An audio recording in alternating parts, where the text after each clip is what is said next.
छत्तीसगढ़ पर मराठा आक्रमण, कारण एवं परिणाम। अध्याय 6। छत्तीसगढ़ में भोसला शासन। छत्तीसगढ़ पर मराठा आक्रमण, कारण एवं परिणाम।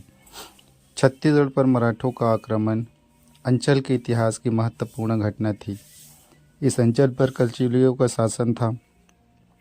कलचुरी घराने की एक शाखा लगभग हजार ईस्वी में तोमान नगर को राजधानी बनाकर शासन करती थी।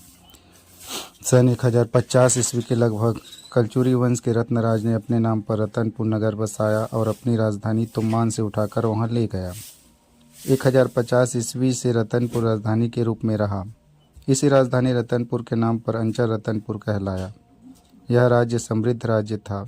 इसका अंदाज़ा इस बात से लगाया जा सकता है कि मुगल बादशाह जहांगीर को वहाँ 1 लाख रुपये कर के रूप में तथा 80 हाथी भेंट स्वरूप दिए। कलचुरी नरेश कल्याण शाह के पास 14,200 सैनिक तथा 116 हाथी थे। आसपास के राजा इतनी सेना नहीं रख सकते थे। छत्तीसगढ़ उस समय समृद्धशाली था। कलचुरियों की शासन पद्धति भी उत्तम थी। भारतीय इतिहास के संदर्भ में देखने पर ज्ञात होता है कि सन 1739 ईस्वी से आधुनिक काल का प्रारंभ मानने वालों का एक बड़ा वर्ग है। लगभग इसी समय छत्तीसगढ़ के इतिहास में मोड़ लाने वाली घटना घट रही थी। कलचुरी राजवंश पौराणिक राजवंश था। ऐतिहासिक दृष्टिकोण से भी लगभग 1500 सालों तक सतत शासन का प्रमाण मिलता है। कलचुरियों का रतनपुर में पतन इतिहासकारों को व्यथित करने वाला था। महोदय चिसोम ने अपनी रिपोर्ट में लिखा है, history almost required that the last of a long line of rajas should die sword in hand defending the country and live in the memory of posterity a noble example of patriotism and courage. Chisholm का आरोप सही है। कलचुरी नरेशों को वीरता प्रदर्शित करनी थी। छत्तीसगढ़ पर मराठों का आक्रमण मराठों के दृष्टिकोण से तो महत्वपूर्ण था ही, इस अंचल के लोगों के लिए भी अनेक विचारने वाला है। आक्रमण की सही तिथि 18वीं शताब्दी के 5वें दशक में छत्तीसगढ़ पर मराठा आक्रमण की सही तिथि क्या थी, इस पर इतिहासकारों में मतभेद है। मराठा इतिहासकार सरदेसाई के अनुसार आक्रमण का प्रारंभ 1741 ईस्वी की दशहरा दिवस से हुआ। दल के मुख्य भास्कर राव थे। उल्लेखनीय है कि बरसात के पश्चात दशहरा के दिन से ही मराठों का आक्रमण प्रारंभ होता था। 1741 ईस्वी सितंबर व अक्टूबर माह से आक्रमणकारी मराठा सेना छत्तीसगढ़ की ओर बढ़ी।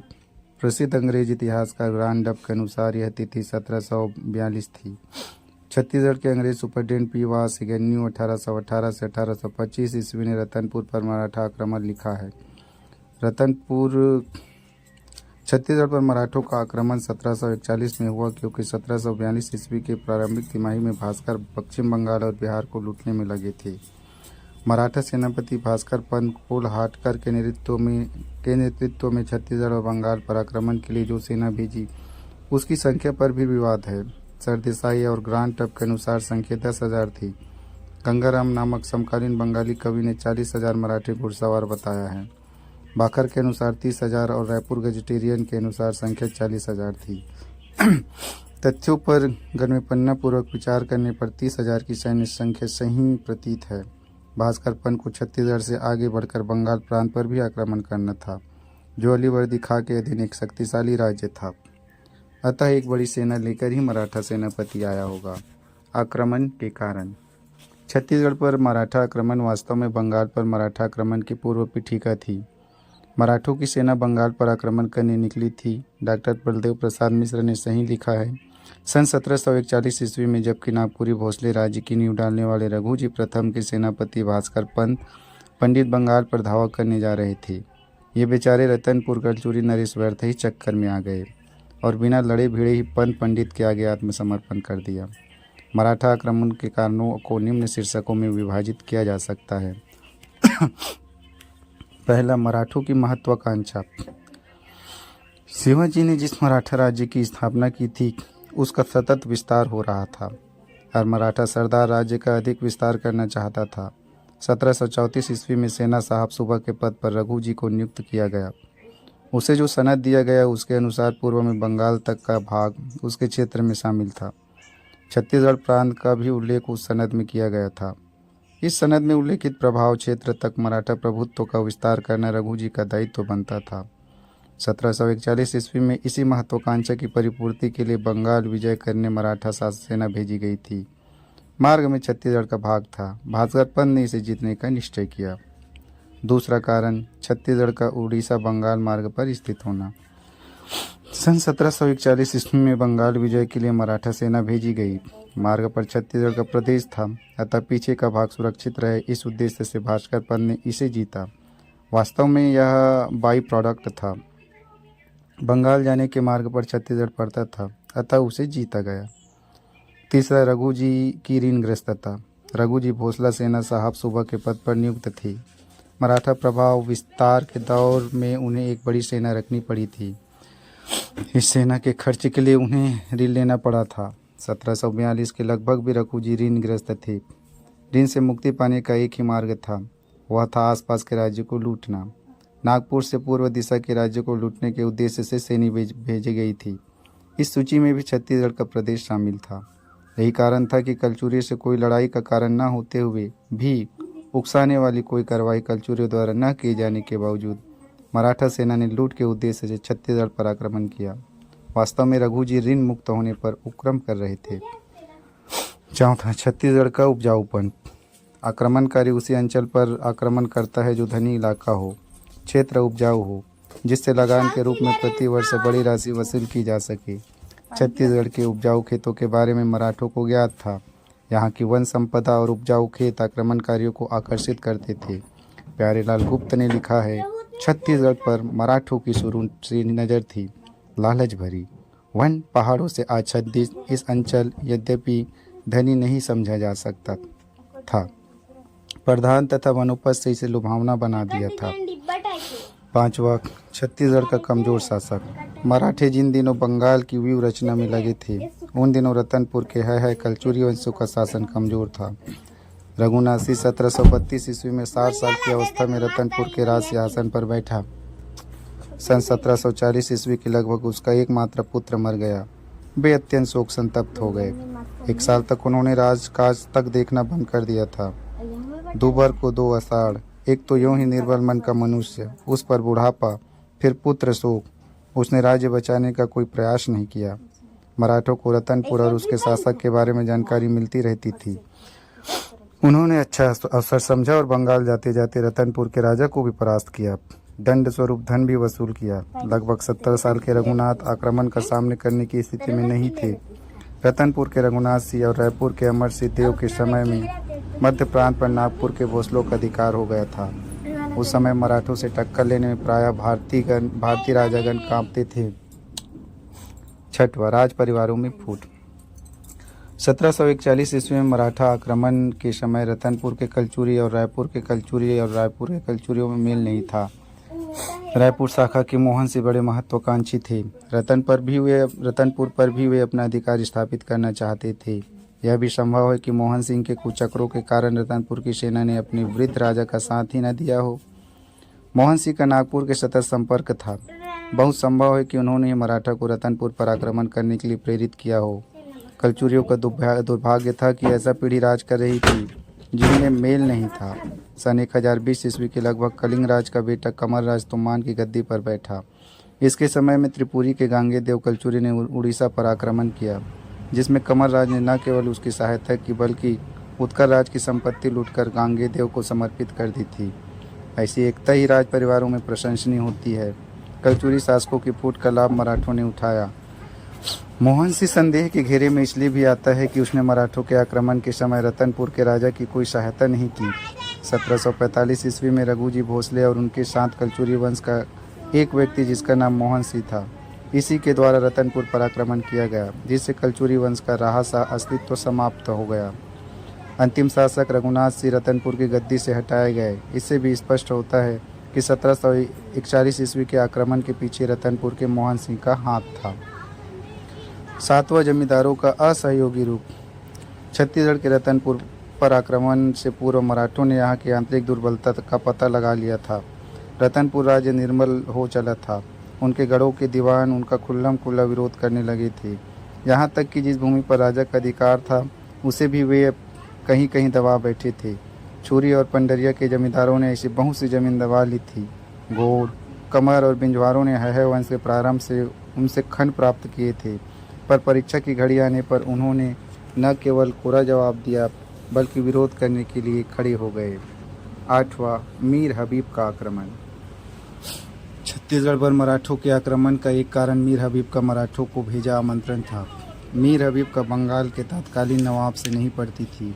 उसने मराठों को बंगाल पर आक्रमण के लिए आमंत्रित किया और हर संभव सहायता देने की पेशकश की। छत्तीसगढ़ पर मराठा आक्रमण संबंधी शोध कार्य करने वाले ज्ञानेश्वर प्रसाद ने लिखा है। रतनपुर पर आक्रमण। सन 1741 ईस्वी में रतनपुर पर भास्कर पंत के नेतृत्व में मराठों का आक्रमण हुआ। प्यारेलाल गुप्त जी लिखते हैं, भास्कर पंत ने सेना सहित बुंदेलखंड होते हुए पेंड्रा की ओर से छत्तीसगढ़ में प्रवेश किया और ससैन्य रतनपुर पहुंचा और बिना प्रयास उसे अपने अधिकार में ले लिया। भास्कर पंत को बंगाल पर आक्रमण का आदेश हुआ। भोसले की सेना बुंदेलखंड होते हुए बिहार बंगाल जा सकती थी या दूसरा रास्ता था, पूर्वी मार्ग का जो लांजी दर्रे रायपुर सारंगढ़ संबलपुर उड़ीसा होते बिहार का था। भास्कर पंडित सीधे बुंदेलखंड पहुँचे। बाबू गोपाल प्रसाद ने लिखा, सन 1741 ईस्वी में जब मराठी छत्तीसगढ़ पर चढ़े तब उन्होंने अपना केंद्र दुर्ग के किले को बनाया था। पंडित शिवदत्त शास्त्री ने के रतनपुर आख्यान के समान ही बाबू रेवाराम की लेखनी उल्लेखनीय है। उपरोक्त प्रसंगों का उल्लेख इसलिए आवश्यक हो जाता है कि भास्कर पंत का छत्तीसगढ़ आक्रमण सीधा आक्रमण नहीं था। रघुनाथ राव को धोखा देने के लिए मराठा सेना बुंदेलखंड तक बढ़ गई, फिर दक्षिण की ओर मुड़ी। प्रश्न उठता है कि सीधे बुंदेलखंड से आगे बिहार क्यों नहीं गई? मराठी यदि बंगाल पर आक्रमण करने जा रहे थे तो वापस छत्तीसगढ़ क्यों आए? मराठी रिकॉर्ड दर्शाते हैं कि रघुजी ऋणग्रस्त थे, उन्हें धन की आवश्यकता थी, इसीलिए रतनपुर के शासक को धन के लिए संदेश भेजा। रघुनाथ सिंह ने इस पर ध्यान नहीं दिया। मराठा सेना कूच कर गई, बुंदेलखंड तक पहुंच गई, मगर रघुनाथ सिंह से धन नहीं पहुंचा। मराठा सेना दक्षिण की ओर मुड़ती है। दुर्ग दर्पण से पता चलता है कि मराठी वहीं से रतनपुर पर आक्रमण की तैयारी में थे। मोहन सिंह रायपुर के कलचुरी शासकों की परंपरा का था। रायपुर के पास दुर्ग में मराठा सेना ठहरी, लेकिन रायपुर पर आक्रमण न कर रतनपुर पर आक्रमण क्यों की? बात साफ है कि मोहन सिंह मराठों से मिला था। रघुजी से संधि के प्रयास चल रहे थे। मराठों को आना जाना रतनपुर में हो रहा था। रघुनाथ सिंह मराठों की शर्तें मानने को तैयार न था। बाबू रेवाराम इशारा करते हैं कि राजा रघुनाथ सिंह को भले कार्य के लिए जमाने में कुछ दिन लग गया। रघुनाथ समय पर धन नहीं पटा पाए। मराठों का धैर्य जवाब दे रहा था। उन्होंने अचानक आक्रमण कर दिया। इससे दो लाभ हुए। रघुनाथ सिंह का परास्त शासक मानकर उससे अधिक धन वसूला गया। रतनपुर की जनता से भी हर जाने के रूप में बड़ी राशि वसूल की गई। संधि वार्ता चल रही थी। रघुनाथ सिंह आश्वस्त थे कि उन पर आक्रमण नहीं होगा, इसलिए उन्होंने कोई सैनिक तैयारी नहीं की। मराठों ने धोखा दिया। यह बात बाबू रेवाराम नहीं लिख सके, क्योंकि मराठा राजा रघु जी की आज्ञा से वे त्वारिक श्री है वंशी राजाओं की लिखे हैं। सन 1741 ईस्वी में रतनपुर पर आक्रमण के बारे में पर्याप्त जानकारी नहीं मिलती। मराठों के विवरण बंगाल पर केंद्रित है। रतनपुर में लड़ाई हुई यह निश्चित रूप से कहा जा सकता है। बिना लड़े समर्पण वाली बात सही नहीं है। लड़ाई के कुछ विवरण मिलते हैं। प्यारेलाल गुप्त ने लिखा है, सन 1741 ईस्वी में तत्कालिक जमींदार राधो सिंह को जब वह रतनपुर किले का बचाव कर रहा था, मराठों ने मार डाला। जमींदार मारा गया, इससे साफ होता है कि उसके साथ सैनिक भी रहे होंगे, भले ही कुछ सौ रहे हो। रघुनाथ सिंह वैसी तैयारी नहीं कर पाए जैसी कि करनी चाहिए थी, इसलिए मिस्टर चिसोम जैसे लेखकों ने कलचुरी राजा की तीखी आलोचना की है। अचानक मराठा सैनिकों द्वारा किलों को घेर लेने से रघुनाथ सिंह की कर्तव्य विमूढ़ हो गए। अपने राजा पर हुए आक्रमण का सामना करने के लिए जमींदार सामने आ गए। छुरी के जमींदार राघो सिंह व उसके साथियों की लड़ाई यही सिद्ध करती है। यह आश्चर्य की बात है कि रतनपुर राजा के पास तोपखाना था, जिसके प्रयोग की कोई जानकारी नहीं है। राजा कल्याण सिंह की सेना का जो विवरण मिलता है उसमें तोपखाना के बारे में कुछ नहीं बताया गया है। बंदूकधारियों की संख्या 3600 लिखा है तथा 116 हाथी लिखा है। यह विवरण मिलता है कि जब किले पर गोलाबारी की गई और उसका एक भाग उड़ा दिया गया, तब राजा रघुनाथ सिंह की पत्नी लक्ष्मण कुंवर और पद्म कुमार ने आपस में सलाह कर किले के बुर्ज से सुलह का सफ़ेद झंडा फहरा कर लड़ाई बंद कर दी थी। किले के फाटक मराठों के लिए खोल दिए गए। मराठा सेना किले के भीतर घुस आई। राजधानी रायपुर रतनपुर पर मराठों का अधिकार हो गया। रानियों द्वारा सुलह का झंडा फहराना यह प्रमाणित करता है कि रानी बुद्धिमती थी और उन्हें इस प्रकार के बड़े निर्णय लेने के अधिकार थे, जो कि प्रशासन में नारियों की भागीदारी का सुंदर उदाहरण है। बाबू रेवाराम ने लिखा है कि सन 1741 ईस्वी में भोसलों ने अपना पहला आक्रमण रतनपुर किया और किले को चारों ओर से घेर लिया। किला अत्यंत मजबूत था, इसलिए भास्कर पंत की सेना कुछ नहीं कर सकी, परंतु भास्कर पंत ने अपनी चतुराई से वहीं के लोगों को अपने वश में किया और किले का मुख्य द्वार फोड़कर वे अंदर घुस गए। अंदर भयानक मारकाट हो गई। इस दृश्य को देखकर रघुनाथ सिंह की दोनों पत्नियों ने सभेद वस्त्र बताकर युद्ध समाप्त किया, जिसके कारण भास्कर पंत ने युद्ध को रोक दिया। शर्त के मुताबिक मराठों ने 1 लाख रुपये हर्जाने के रूप में वसूल किया। मराठा आक्रमण की सफलता। मराठों का रतनपुर के कलचुरियों पर प्राप्त विजय अनेक प्रश्न चिन्हों का छोड़ता है। रघुनाथ सिंह के पराजय के कारण ढूंढने तक दूर तक जाने की आवश्यकता नहीं है।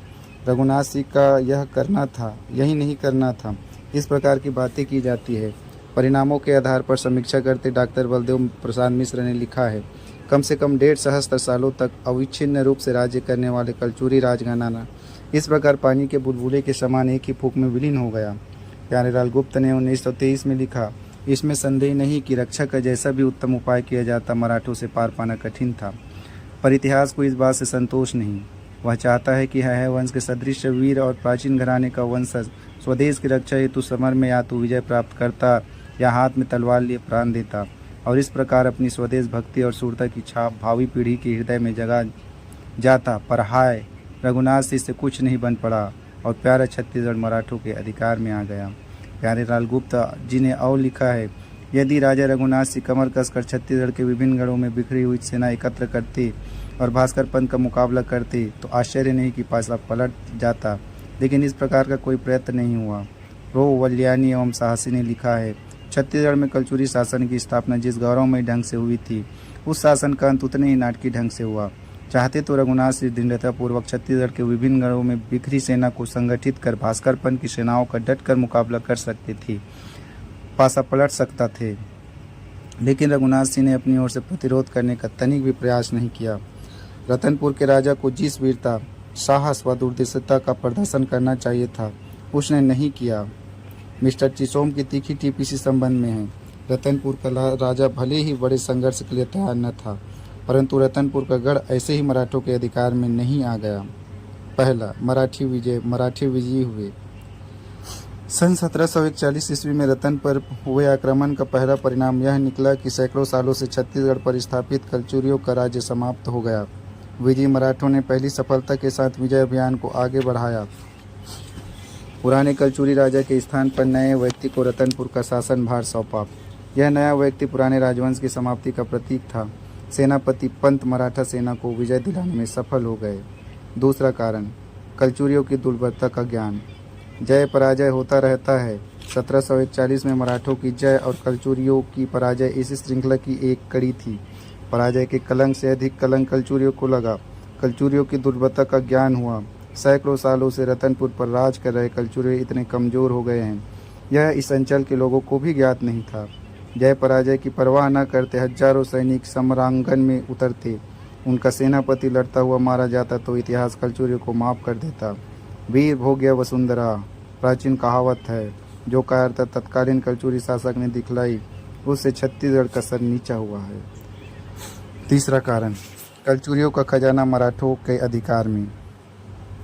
सन 1741 ईस्वी में रतनपुर पर मराठों के आक्रमण का एक प्रमुख कारण मराठा सरदार रघुजी भोसले की आर्थिक परेशानी थी। इस परेशानी के चलते ही बंगाल की राह पर पड़ने वाले रतनपुर पर आक्रमण किया गया था। ऐसा प्रतीत होता है कि रघुनाथ सिंह से संधि वार्ता इसी मुद्दे पर अटक गई थी। मराठी उनसे अधिक धन ऐंठना चाहते थे। संधि वार्ता के मध्य ही मराठों ने आक्रमण कर कलचुरियों को परास्त कर खजाने पर अधिकार कर लिया। इस खजाने में क्या था, इसका विवरण नहीं मिलता। मराठा सरदारों ने कितना भाग लिया, रघुजी को कितना दिया, कोई विवरण नहीं मिलता। रतनपुर का राज्य समृद्ध राज्य था। ऐसी स्थिति में खजाने से नगद और सोना चांदी के जेवरात बर्तन के रूप में 50 लाख रुपयों की प्राप्ति सहज ही अनुमान लगाई जा सकती है। चौथा कारण, रतनपुर के नागरिकों से वसूली। कलचुरी राजा का खजाना लूट कर ही मराठों को संतोष नहीं हुआ। विजयी सेना पराजित क्षेत्र को लूटती है। मराठा इस मामले में ज़्यादा ही बदनाम थे। मराठों का इतिहास लूटमार का इतिहास रहा है। रतनपुर के समृद्ध नागरिकों को आमंत्रित कर मराठों ने नगर की लूट के एवज में धनराशि की मांग की। समझौता वार्ता का दौर चला और अंत में 1 लाख रुपये नकद पर समझौता हुआ। मिस्टर चिसोम ने लिखा है, रतनपुर के लोगों को आतंकित करने की दृष्टि से वहां के निवासियों पर 1 लाख रुपयों का जुर्माना किया गया। 5वां, रघुनाथ सिंह पद पर बने रहे। मराठों ने रतनपुर को जीतने के बाद भी कलचुरी नरेश रघुनाथ सिंह को प्रमुख के रूप में रहने दिया। राजा के स्थान पर उसे सामंत नरेश बनाकर छोड़ दिया। बहुत संभव है समय की कमी के कारण भास्कर पंत को नई व्यवस्था करने में सफलता नहीं मिल पाई हो। वैसे भी रतनपुर में कोई खास विकल्प नहीं था। एक संभावना यह भी बनती है कि जिन रानियों ने सुलह का झंडा फहराकर विजय को आसान बनाया था, उनके प्रति कृतज्ञता के भाव से पंडित भास्कर पंत ने पुरानी व्यवस्था को ही आंशिक परिवर्तन के साथ चलने दिया हो। धन की आवश्यकता थी, उसकी पूर्ति राजा के खजाने की लूट से हो गई थी। रतनपुर का राजा अशक्त राजा बनकर छोड़ दिया गया था, सामंत राजा बनकर छोड़ दिया गया था। 6, भास्कर पंत को रघुनाथ सिंह की आह लगी। सन 1741 ईस्वी में रघुनाथ सिंह पर मराठा सरदार भास्कर पंत ने धोखे से आक्रमण किया था, उसे पराजित कर अपमानित किया था। कहा जाता है कि इतिहास अपने को दोहराता है। भास्कर पंत के मामले में यह 100% सही साबित होता है। सन 1741 ईस्वी में धोखे से रघुनाथ सिंह का रतनपुर राज छीनने वाले भास्कर पंत को 3 साल के भीतर ही धोखे का सामना करना पड़ा। सन 1744 ईस्वी में भास्कर पंत और बंगाल के अलीवर्दी खां की संधि हुई, परंतु छल कपट के द्वारा अलीवर्दी खां ने सैनिकों के द्वारा मनकुटा नामक स्थान पर भास्कर पंत एवं उसके 20 सैनिक सरदारों को मार डाला। अकारण रतनपुर पर आक्रमण और रघुनाथ सिंह को धोखा दिया, इसलिए परेशान करने से व्यथित राजा की आह भास्कर पंत को लगी। रघुनाथ सिंह को धोखा दिया, इसलिए बंगाल में धोखा खाया। रघुनाथ सिंह के तो प्राण बच गए, मगर भास्कर पंत को प्राणों से हाथ धोना पड़ा। 7वां, रघुनाथ सिंह नियंत्रण मुक्त हुए। सन 1741 ईस्वी में भास्कर पंत ने रतनपुर के राजा को परास्त किया और रतनपुर पर अधिकार कर लिया। राजा को सामंत राजा बनने को विवश किया। अपने प्रतिनिधि के रूप में एक व्यक्ति को छोड़ा। इस व्यक्ति का नाम क्या था, इस पर मतभेद है। प्यारेलाल गुप्त के अनुसार रतनपुर से चलने से पहले एक गुसाई को रतनपुर ने अपने प्रतिनिधि बनाकर छोड़ दिया था। डॉक्टर भगवान सिंह के अनुसार कुली नगीर नामक व्यक्ति को छोड़ा था। प्यारेलाल गुप्त के अनुसार राजा रघुनाथ सिंह पर भास्कर पंत ने इतनी कृपा की उसे नाम का राजा बने रहने दिया और कल्याणगिरी गुसाई को अपना प्रतिनिधि नियुक्त कर वहां से रवाना हो गया। डॉक्टर मुकुंद रंगनाथ वर्तयानी एवं साहसी बाबू रेवाराम ने लिखा है कि राजा को शिकस्त करके अपने मुख्तियार कल्याणगिर को अकलियार रियासत करके राज पर अमूल पूना की मुनादी कर राजा को गद्दी में रख के बंगाल को गए। रघुनाथ सिंह और कल्याणगिरी को मिलकर कार्य करना था, मगर ऐसा नहीं हुआ। दोनों में पटरी नहीं बैठी। रघुनाथ सिंह ने कड़ा कदम उठाते हुए भोसले प्रतिनिधि कल्याणगिरी को गिरफ्तार कर लिया। रघु जी के लिए यह चुनौती थी। संप्रभु यह कैसे सह सकता था कि उसके प्रतिनिधि को पराजित राजा गिरफ्तार कर ले। रघु जी को रतनपुर पर आक्रमण करना पड़ा और सन 1745 ईस्वी में रघुनाथ सिंह का प्रकरण समाप्त हुआ। रायपुर शाखा के मोहन सिंह को रतनपुर का प्रबंधक नियुक्त किया गया। 8वां, छत्तीसगढ़ चारागाह बना। विजय ने अंचल को चारागाह बना दिया। शासक और शासित के मध्य केवल धन का संबंध रह गया। शासक को कर वसूलना था, शासित को कर पटाना था। आंचलिक इतिहासकार प्यारेलाल गुप्त ने लिखा है, मराठों ने राज्य की उन्नति की ओर कोई ध्यान नहीं दिया। है वंशी राज प्रणाली को ही अपनाकर अपनी ज़रूरत के मुताबिक यहाँ वहाँ सुधार कर वे अपना काम निकालते रहे। पर इनके और है वंशी राजाओं के विचारों में बड़ा अंतर था। है वंशी अपने को प्रजाप्रिय बनाना चाहते थे, मराठों को केवल धन से मतलब था। ये प्राचीन प्रथा का कुछ भी सम्मान नहीं करते थे, न इनमें वे गुण थे जो मुख्य प्रजा के शासक में होने चाहिए। यह मूलभूत अंतर था। इसलिए अतिशय लूटमार होने पर छत्तीसगढ़ में कहा जाता है कि आप भोसला शाही मचा रहे हो। सन 1741 ईस्वी में राजा रघुनाथ सिंह की ही पराजय नहीं, राजा और प्रजा के उस रिश्तों का भी अंत हो गया जो प्रजा को राजा और राजा को प्रजा के दुख सुख का भागीदार बनाता था।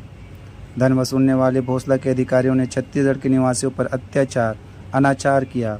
इसे वे चारागाह के रूप में प्रयुक्त करते थे। कम समय में अधिक से अधिक धन वसूल कर अपना स्वार्थ लाभ करते थे। यद्यपि बिम्बाजी भोसले ने छत्तीसगढ़ में रहकर राज किया और धीरे धीरे लोकप्रियता प्राप्त की, मगर उसके पश्चात सूबा शासन ने छत्तीसगढ़ का आर्थिक शोषण किया। यहाँ के लोग गरीब से और गरीब होते गए। मराठा इतिहासकार छत्तीसगढ़ में मराठा शासन को प्रजा के लिए हितकर बताने का प्रयास करते हैं, मगर तथ्य इसके मेल नहीं खाते।